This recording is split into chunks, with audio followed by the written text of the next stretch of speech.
Ce sera peut-être l'erreur de l'année, mais comment McLaren a pu rater sa stratégie?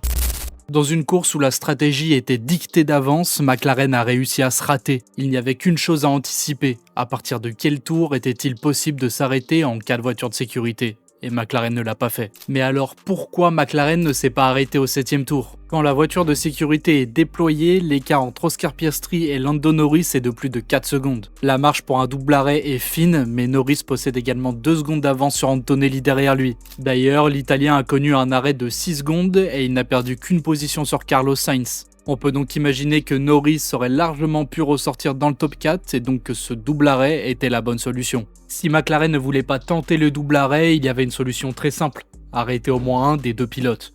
Là encore, McLaren a préféré mettre ses deux pilotes dans une situation délicate plutôt que de choisir la bonne stratégie pour l'un d'entre eux. Finalement, les deux pilotes en ressortent perdants.